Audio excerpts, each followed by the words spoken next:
Je crois aux forces de l'esprit.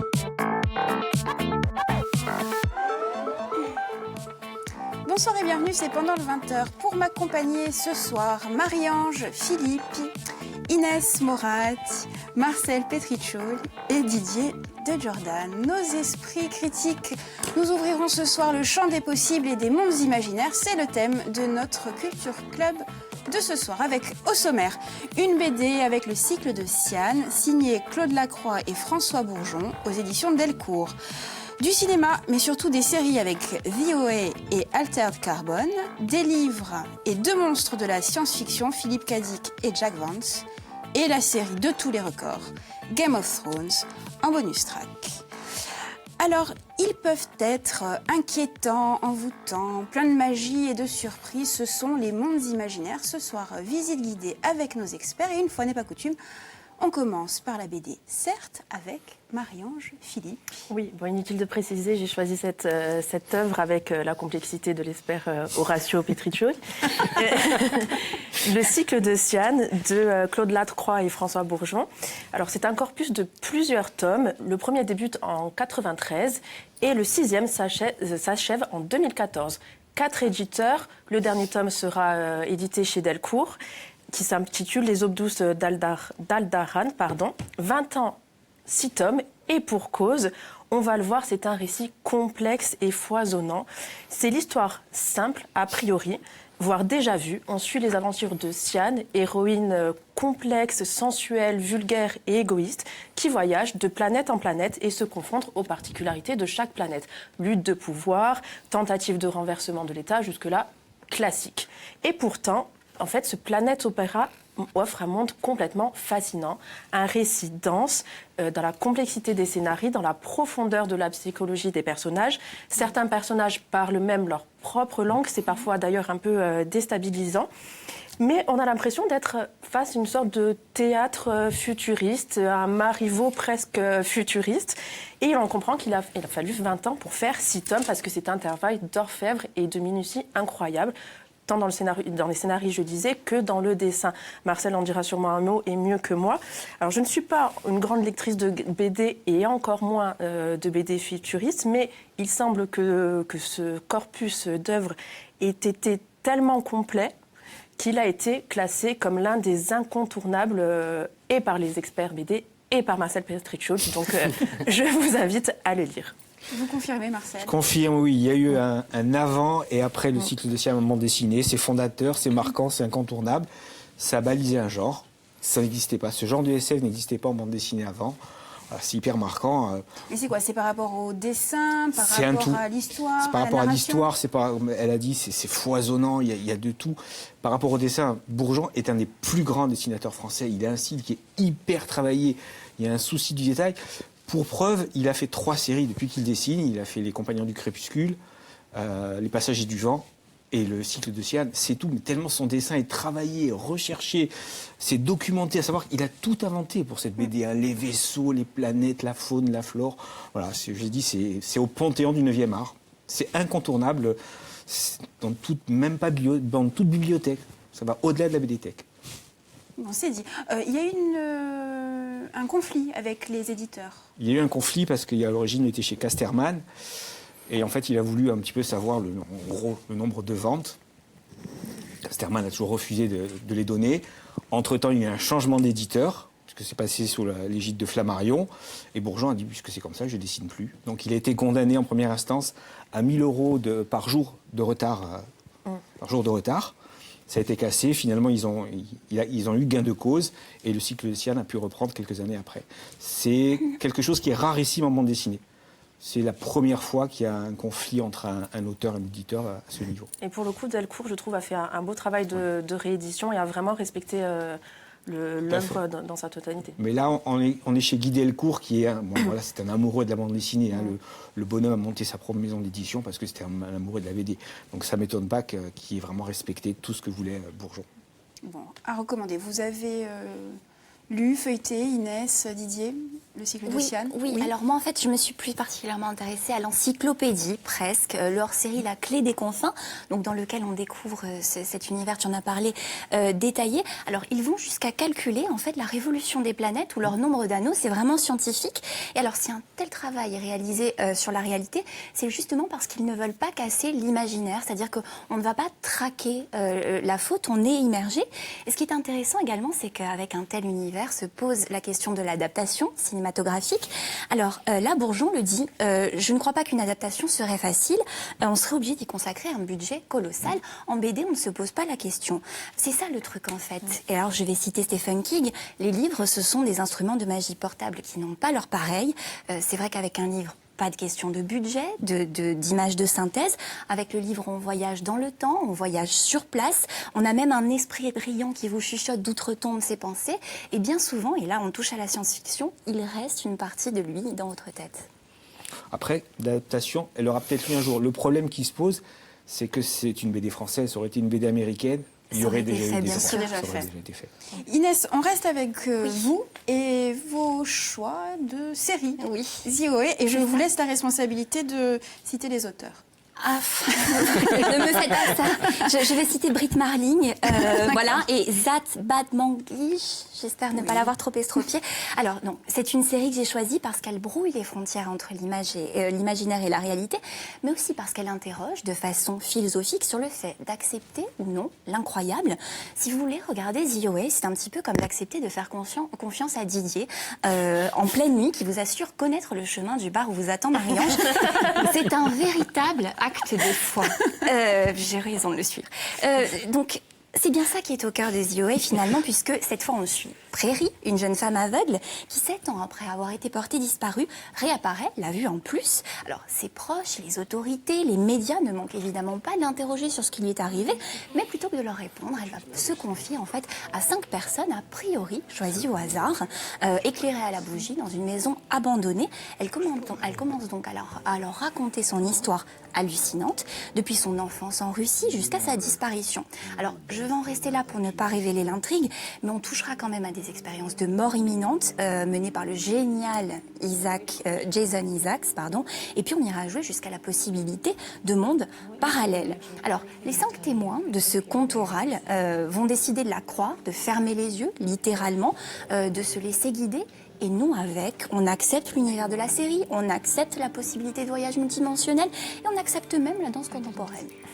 Si vous voulez. Sauf que on retrouve un peu de Stranger Things, on retrouve un peu des Revenants, un peu de The Leftovers.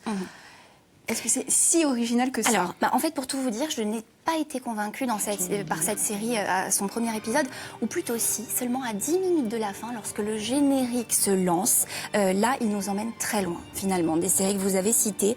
Je n'ai vraiment pas deviné où elle voulait m'emmener, c'est-à-dire qu'on a l'habitude maintenant, surtout avec la façon qu'on a de consommer Netflix en marathon, vraiment, je ne m'y attendais pas, mais c'est vrai que ZOE, c'est une poupée russe, on l'ouvre et on découvre du surnaturel, du récit initiatique, de la chronique sociale, avec ce désespoir silencieux qu'elle rend très bien, je trouve, de l'horreur même.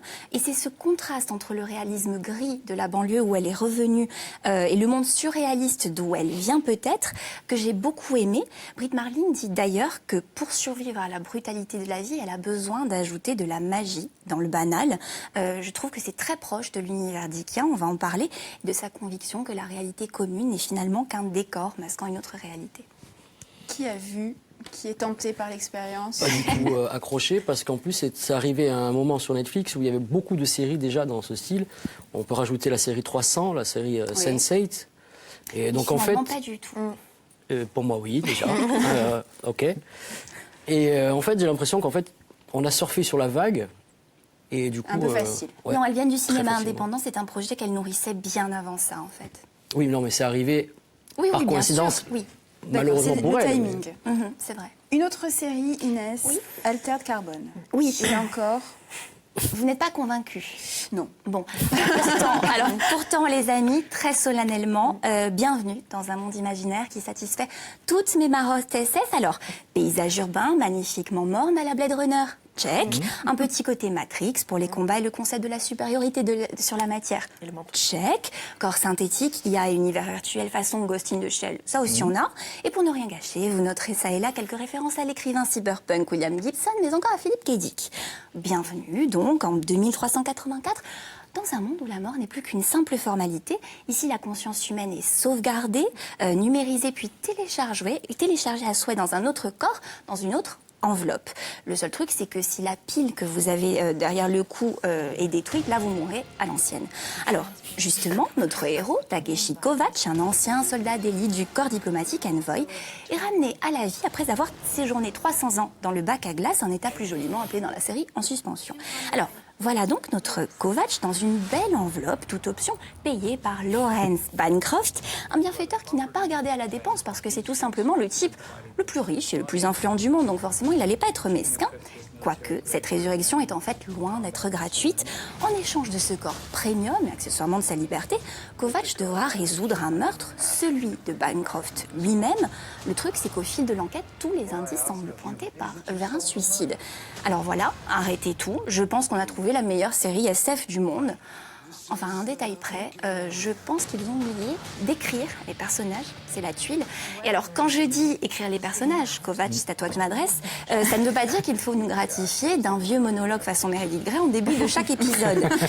Parce que non, ces petites envolées à la Criminal Maiden, ça ne suffit pas à répondre à nos questions sur, alors, par exemple, je m'avance, la valeur de la vie sans la mort pour cette humanité délaissée de sa chair identitaire, on aurait pu creuser. Par contre, alors, dans le futur, on a réussi à se défaire de la mort, on n'a toujours pas réussi à se défaire des clichés. Mention spéciale au mentor et grand amour de Kovacs qui ne s'exprime que par slogan syndicaliste. En bonus, on peut encore évoquer la sœur de notre cher Takeshi. Il est gâté, très attaché à ses vieux dossiers. C'est normal, elle a eu 200 ans pour les ruminer. Et puis on n'oublie pas les riches et puissants, devenus encore plus riches et puissants, qui passent leur temps à se quereller depuis leur château, ancré dans les nuages, un verre à la main, en toge version couture. Je sens qu'il doit y avoir une symbolique derrière tout ça, très subtile, mais elle m'échappe. Divinité grecque. Alors, vous savez qui parvient à sauver littéralement même tout ça? Ne comptez pas sur les êtres humains. La star du show, c'est une IA. Je ne sais pas si vous c'est une IA, une intelligence artificielle qui emprunte les traits d'un hôtelier old school et qui emprunte aussi son nom à une nouvelle d'Edgar Allan Poe, Raven, et qui ne se prive pas du coup de déclamer les poèmes de son auteur favori. Et là, je vous renvoie à lire Annabelle Lee, qui est plein de spoilers, qui a été totalement bien trouvée et bien adaptée. Alors, en fait, cette série, si vous voulez... vous avez l'IA, vous avez l'univers, vous avez la photographie incroyable, mais tout ça, ce sont les seuls éléments à avoir une âme. Les personnages sont des enveloppes vides. En fait, cette série, elle peut nourrir notre imaginaire, mais c'est à nous de la continuer dans notre tête. Elle nous donne tous les ingrédients, et puis on peut la compléter si besoin, parce que c'est quand même utile de le rappeler, par la lecture du bouquin de Richard K. Morgan, dont elle est adaptée. Alors, est-ce que les auteurs de séries, de fiction, ciné ou télé manquent d'imagination, au final? Alors là, pour le coup, Inès l'a très bien dit, je veux dire de façon un peu moins littéraire, un peu plus bourrine. Mais non, là, pour le coup, ce qui est fascinant, c'est que le monde construit est parfait et les personnages et la psychologie des personnages remplis de clichés, c'est-à-dire que même les Feux de l'amour, je pense qu'ils ont mieux écrit les personnages des Feux de l'amour. Non, mais vraiment. Et alors, on retrouve la belle-mère méchante, mais un peu sadique. On ne sait pas trop si elle est obsédée sexuelle ou si elle est méchante. La sœur complètement amoureuse de son frère. Vraiment, le seul. Je ne vais pas tout dévoiler parce que voilà, le seul personnage qui, elle a dit, Inès, qui sauve, c'est l'intelligence artificielle. Est-ce que ça doit nous questionner sur les auteurs ou sur notre humanité? Je ne sais pas. Mais en tout cas, c'est le seul personnage qui vaut le coup. Est-ce qu'on peut encore aujourd'hui inventer des mondes imaginaires? Est-ce que tout n'a pas été dit? Il y a même des tutos qui existent sur YouTube. Et là, je passe la parole à notre blogueur maison, Didier. Alors, une tête de geek pour retrouver avec ça. Oui, alors justement, j'ai regardé un peu sur YouTube tous ces gens qui sont très, comment dire, philosophiquement parlant, très haut, perchés. Donc en fait, on se rend compte que dans leur tuto, oui, on peut créer un monde imaginaire, mais en fait, on n'a pas du tout la liberté de le faire. Parce que si on veut bien le faire, on a un cahier des charges à remplir, mais qui est juste incroyable. Il faut bien délimiter le territoire, il faut mettre l'eau, il faut choisir un nom qui doit finir avec, d'une certaine manière, en is, en ion. Donc en fait, oui, on crée un monde imaginaire, mais qui est en fait très aseptisé, qui est vraiment très codé. Avec beaucoup très de codé, contraintes. qui au final est juste la société dans laquelle on vit. Donc oui, on peut créer des mondes imaginaires, mais dans sa tête. D'accord. En fait, tout simplement. Très bien, un très très bon conseil. Merci beaucoup. Je vous en prie. Didier. N'hésitez pas à demander. Hein. Marcel, ceux qui ont vraiment tout imaginé, deux monstres sacrés de la science-fiction, de l'anticipation, Philippe Cadic et Jack Et Vance. pour un qu'il a imaginé dans sa tête, c'est justement Philippe Cadic. Ouais. Hein. Donc je vais un petit peu donner quelques pistes pour Cadic. Il y a des auteurs les plus connus de la science-fiction, notamment depuis l'adaptation de Blade Runner, parce que ce n'était pas forcément le cas avant, le pauvre. Notez qu'il est décédé quelques mois avant la sortie de Blade Runner, et il a dit « c'est ma plus grande victoire, ma plus grande défaite » en même temps. Parce que voilà, Blade Runner ne reprend que pratiquement 10% du bouquin de Philippe Cadic. Alors, est-ce qu'on peut parler de fantastique quand on parle de Cadic? Parce que les mondes que décrit Cadic, on n'a pas franchement envie d'y vivre, hein, quand on se penche un petit peu sur son œuvre, puisque toute la SF de Philippe Cadic, il y a une forte dimension politique dedans, où la réalité est en permanence manipulée, où les puissants sont cyniques, le faux est partout. Chez Philippe Cadic, il y a tout le temps l'objet de mystification, qu'elle soit individuelle, sociale ou métaphysique. À chaque fois, tout est remis en question, d'autant plus qu'on est à chaque fois à la limite de basculer dans la psychose chez Cadic. Chez lui, en fait, je dis, tout n'est qu'illusion. Et c'est encore renforcé parce qu'à chaque fois, il plonge tous ses personnages dans des situations extrêmes où ils utilisent de la drogue, ils ont des délires personnels, ça met une confusion pas possible. Voilà, à savoir chez Cadic, il y a 3-4 thèmes récurrents. C'est la définition de l'humain, où finit l'humain, où commence la machine. C'est l'ambiguïté du réel. La réalité est-elle réelle? Ça, on le retrouve dans tous ses romans et dans toutes ses nouvelles. C'est même sa thématique de prédilection. Le thème du double, l'autre soi-même, dans Total Recall, notamment. Et puis le thème de la mort, qui est là aussi constant. On peut remonter, parce que Philippe Cadic avait une sœur jumelle qui est morte quelques semaines après. Et là aussi, ça l'a profondément marqué. Alors, c'est pas un écrivain qui est facile à aborder, Cadic. Par quoi on commence? Justement, si vous allez dans une librairie, ne prenez pas un Cadic au hasard parce que vous risquez d'être déçu. Un des plus abordables, c'est Blade Runner, honnêtement, parce que ça tient plus du polar, même s'il aborde énormément de choses dans Blade Runner, mais ça reste abordable. Il y en a un qui est un petit peu moins connu, qui s'appelle Les Clans de la Lune Alphane. Je ne sais pas si vous connaissez, en fait, c'est une lune qui a été transformée en asile. Donc on a mis tous les fous, les dérangés, tous les deux, humains et extraterrestres. On les a laissés à l'abandon, ils ont créé une société, ils vivent complètement en autonomie complète, ils ont même créé des casques. Et puis les humains vont vouloir reprendre cette lune pour des raisons politiques et économiques, ça va pas trop mal se passer. Il y a le chef-d'œuvre de Cadic, c'est Ubik, où là on est dans la société de consommation, mais à l'extrême. Donc là c'est une critique, mais contre le capitalisme. En fait, dans cette société, tout s'achète, tout se monnaie. Un autre de ses chefs-d'œuvre, Substance Mort. Alors là, c'est un bouquin, si vous êtes déprimé ou si vous cherchez quelque chose de léger, surtout ne lisez pas, parce qu'on est carrément plongé dans le milieu de la drogue. La drogue est partout. La société américaine est complètement gangrénée, elle est noyée sous un océan de drogue. Il a dédié ce bouquin à ses amis drogués qui sont décédés, et comme il le dit à ceux qui sont devenus des fantômes, juste pour dire que Cadic n'était pas le grand drogué que l'on pense. Il reconnu qu'il a pris un petit peu de LSD, mais il était surtout accro aux amphétamines parce qu'il écrivait pratiquement 24 heures sur 24. Et puis on peut citer pour finir Le Maître du Haut Château, j'en ai lu Chronie, mais à lire une fois qu'on a lu quelques bouquins de Cadic, parce que vous allez le refermer, vous allez vous dire, bon, ben, il ne me reste plus qu'à le relire parce que je n'ai pas tout compris. Inès, vous avez 1 minute. Ah, bon. C'est frustrant, je sais. C'est une dystopie. Non, je suis fan vraiment de Philippe Cadic parce qu'à l'instar de Stephen King, c'est un écrivain qui explore dans ses écrits ses propres peurs. Mais finalement, sa plus grande histoire, la plus terrifiante, la plus fascinante, c'est la sienne. C'est quand même l'histoire d'un type qui vit dans sa tête, qui écrit la nuit depuis son appartement à la fois refuge, à la fois prison, pour garder le contrôle de son monde intérieur. Puis ça finit quand même avec quelqu'un qui croyait se souvenir du futur, tant et si bien qu'il a, en note de bas de page, réussi à décrire sa propre mort. On dit que Philippe Cadic serait en fait un prophète venu d'ailleurs pour nous montrer le chemin que l'humanité ne devrait pas suivre. Et son psy disait qu'il ne savait jamais s'il avait en face un fou, quelqu'un qui testait sur lui une nouvelle intrigue. Alors moi, par contre, j'ai tranché. Peu importe que ce soit vrai ou faux, finalement, je reste en fait persuadée que peu importe qu'il ait vécu ou pas ce qu'il a écrit, oui, quelque part, il l'a vécu. Parfait. Minute. Parfait. Marcel. Je vous parlais de Jack Vance, qui est un peu moins connu. très connu des amateurs de science-fiction. C'est un auteur majeur. Il a révolutionné la littérature de l'imaginaire au XXe siècle. Il a exercé une influence considérable sur la science-fiction exotique et picaresque. Il a influencé de nombreux auteurs. Alors, ce qu'il dit d'ailleurs, je me suis rendu compte que beaucoup d'écrivains qui jugent mon jardin enchanteur sont venus y chipper quelques pâquerettes. Et un de ses derniers emprunts, qui est un emprunt qui est assumé et respectueux, c'est George R.R. Martin, puisque Game of Thrones est largement inspiré de plusieurs œuvres de Jack Vance. Alors, juste 3 œuvres majeures de Jack Vance, très très vite. Il y a La geste des princes démons, c'est l'intégrale, c'est en 5 tomes. Tout simplement quelqu'un qui veut se venger parce que des princes ont massacré sa famille. Et c'est une vengeance à travers toute une galaxie, à travers 5 monstres. Attel, qu'on appelle le monstre, Kokor, qu'on appelle le diabolique, Viol, le vaniteux, Lance, le mégalomane, je vais y arriver, et Howard, le subtil, que personne n'a jamais vu. C'est tout simplement un incroyable voyage dans une galaxie. Vous allez traverser des mondes absolument incroyables. C'est flamboyant. C'est du space opéra, matinée de polar, avec une puissance créative inouïe. Le cycle de Chai qui était adapté au BD, ça c'est du planète opéra. On revient un peu au cycle de Siad, où un humain s'écrase sur cette planète. Il va découvrir toutes les différentes civilisations qu'il y a sur cette planète.